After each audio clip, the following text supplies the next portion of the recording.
இறை இயேசுவில் பிரியமான சகோதர சகோதரிகளே, நமது ஆண்டவர் இயேசு கிறிஸ்துவுடைய திருப்பெயரால் உங்களுக்கும் உங்கள் குடும்பத்தில் இருக்கிற அனைவருக்கும் அன்பும் சமாதானமும் மகிழ்ச்சியும் உண்டாவதாக. அன்புமிக்கவர்களே, தாயாம் திரு அவை பொது காலத்தினுடைய 18வது ஞாயிற்றுக்கிழமையை தான் இன்றைக்கு சிறப்பித்து கொண்டிருக்கிறது. தொடர்ந்து உங்களிடத்தில் நான் மன்றாடி வருகிறேன். கேரளாவில் இருக்கிற வயநாட்டு பகுதியில் வெள்ளத்தாலும் நிலச்சரிவாலும் பாதிக்கப்பட்ட மக்களுக்காக தொடர்ந்து ஜெபிப்பது நம்முடைய கடமை. மீட்பு பணிகள் துரிதப்படுத்தப்பட வேண்டும். அரசனுடைய எல்லா நிவாரணமும் உதவியும் அவர்களுக்கு உடனடியாக கிடைத்திட வேண்டும். நம்பிக்கை இழந்து போகிற ஒரு சூழலில் இருந்து கொண்டிருக்கிற அந்த மக்களுக்கு இறைவன் நம்பிக்கையையும் ஆறுதலையும் தர வேண்டுமாய் அவர்களுக்காக தொடர்ந்து மன்றாட உங்களை அன்போடு கேட்டுக்கொள்கிறேன். அன்புமிக்கவர்களே, ஆகஸ்ட் மாதம் 4ஆம் தேதி நம்முடைய வழிபாட்டு இந்த காலண்டரில் இன்றைக்கு நாம் கொண்டாடுகிற புனிதரானவர் பங்கு தந்தையர்களுடைய பாதுகாவலரான புனித ஜான் மரிய வியானி. இன்றைக்கு ஞாயிற்றுக்கிழமை என்பதால் இந்த ஞாயிற்றுக்கிழமை தான் நமக்கு முக்கியத்துவம் பெறுகிறது.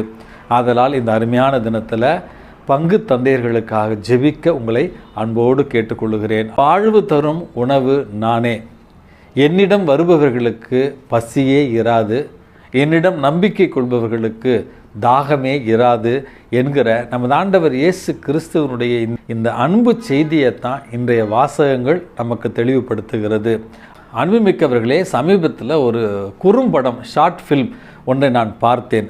அந்த குறும்படத்தினுடைய தலைப்பே 2 புலிக்குட்டிகளும் ஒரு மான்குட்டியும் என்று தான் தலைப்பே இருந்தது. அதில் பார்க்கிற பொழுது 2 புலிக்குட்டிகளும் ஒரு சின்ன மான்குட்டியும் இருக்கிற மாதிரி தான் அந்த குறும்படம் இருந்தது. இந்த தலைப்பை கேட்ட உடனேயே நம்மில் பலர் அந்த படத்தினுடைய முடிவை ஏற்கனவே முடிவு செய்திருப்போம்.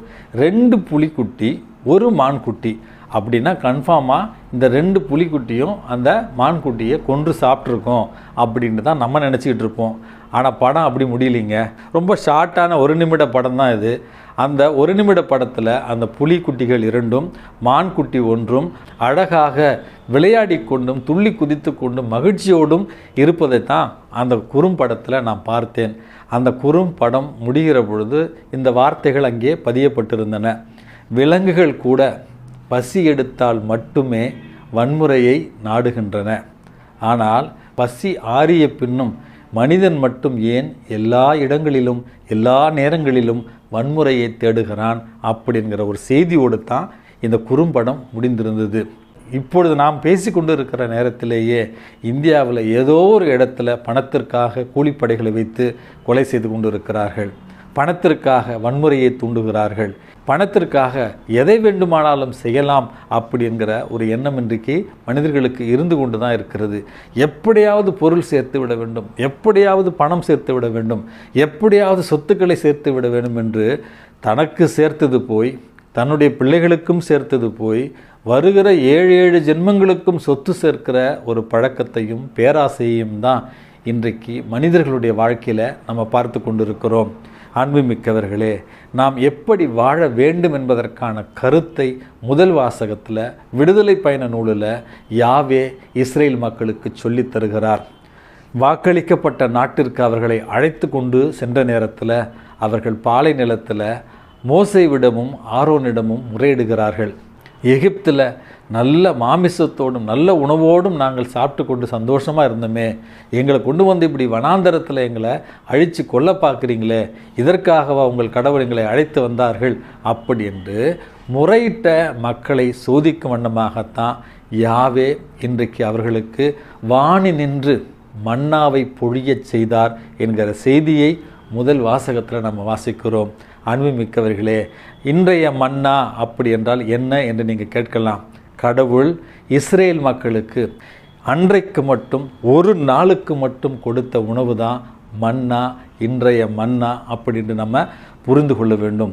அவர்களுடைய பேராசைக்கு ஒரு செக் வைப்பது போலத்தான் அவர் சொல்லுகிறார், ஒவ்வொரு நாளுக்கும் தேவையான மன்னாவை மட்டும் நீங்கள் சேகரியுங்கள் அப்படி என்று. அந்த மன்னா என்பது வெள்ளையாக தட்டையாக அப்பத் துண்டுகளைப் போல இருந்ததாகவும் அது ஒவ்வொரு நாளுக்குமாக பொழியப்பட்ட மன்னா என்றும் ஆனால் நாளைக்கும் நாளை மறுநாளுக்கும் சேர்த்து வைத்த அந்த மன்னா பலருடைய வீட்டில் புழுவாக மாறிப்போனது, நாற்றம் பிடிக்கிற அளவுக்கு அது மாறிப்போனது என்பதையும் நம்ம விடுதலை பயண நூல் 16வது அதிகாரத்தில் நம்ம வாசிக்கிறோம்.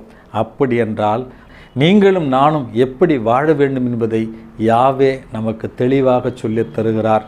அப்படி என்றால் இந்த மனித வாழ்க்கையில் பேராசை இல்லாமல் நாளைக்கு மறுநாள் என்று சேர்த்து வைக்காமல் ஒவ்வொரு நாளுக்குமான மன்னாவை எங்களுக்கு தாரும், ஒவ்வொரு நாளுக்குமான வசதியை எங்களுக்கு தாரும் என்பதைத்தான் இறைவன் நமக்கு முதல் பாடமாக சொல்லித் தருகிறார்.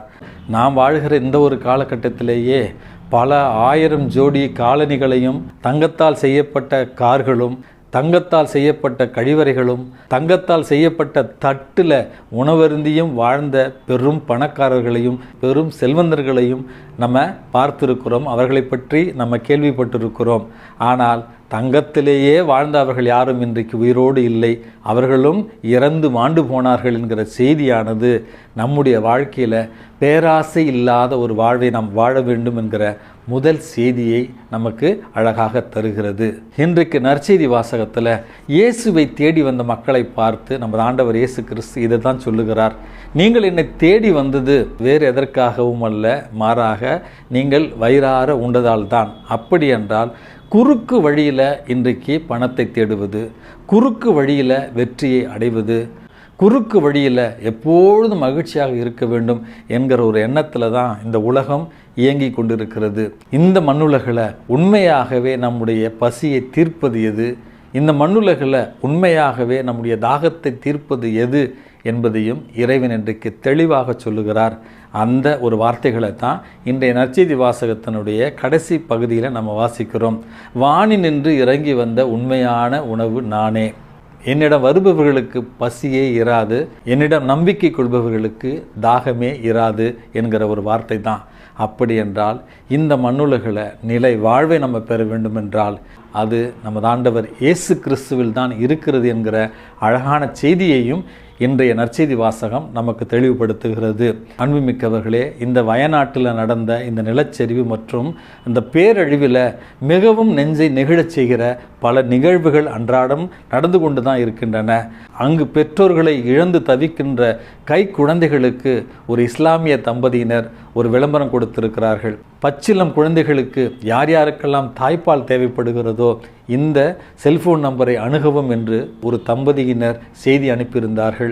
அன்புமிக்கவர்களே, தாயுள்ளத்தை பார்த்தீர்களா? மனிதநேயம் இன்னும் இந்த உலகத்தில் உயிரோடு இருப்பதை நம்மளால் உணர்ந்து கொள்ள முடிகிறதா?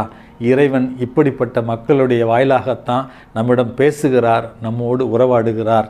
இரண்டாவது ஒரு செய்தியாக, காட்டில் இந்த வெள்ளத்தால் தனித்து விடப்பட்ட ஒரு தாய் மற்றும் அவருடைய ஒரு சிறுமி, இவர்களுக்கு அருகில் ஒரு பெரிய தாய் யானை வந்ததாகவும், அந்த காட்டு தாய் யானையின் முன்பாக இந்த தாயும் சிறு குழந்தையும் மண்டியிட்டு அழுததாகவும், இரவு முழுவதும் அந்த காட்டு தாய் யானை இவர்களுக்கு பாதுகாப்பாக இருந்து அடுத்த நாள் மீட்பு குழுவினர் வந்த பிறகுதான் அந்த இடத்தை விட்டு அகன்றதாகவும் நெஞ்சை நெகிழ வைக்கிற ஒரு செய்தியை நான் இந்த வயநாட்டு வெள்ள செய்திகளில் வாசித்தேன். அன்புமிக்கவர்களே, மனித நேயம் மூலமாக, மனிதருடைய இரக்கத்தின் மூலமாக, பிறரன்பு பணிகள் மூலமாக இறைவன் இன்னும் இந்த உலகத்தில் உயிரோடு இருக்கிறார்.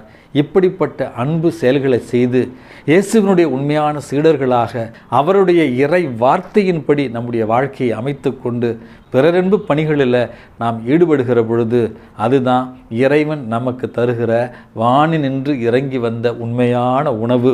விசுவாசத்திலும் பிறரன்பிலும் நிலைத்து நின்று இந்த அழியாத உணவை பெற்றுக்கொள்ள இறைவனிடத்தில் இன்றைக்கு மன்றாடி ஜெபிப்போம். எல்லாம் வல்ல இறைவன், தந்தை, மகன், தூய ஆவி உங்களையும் உங்கள் குடும்பத்தில் இருக்கிற அனைவரையும் நிறைவாக ஆசிர்வதித்து பாதுகாத்து வழிநடத்துவாராக. ஆமென்.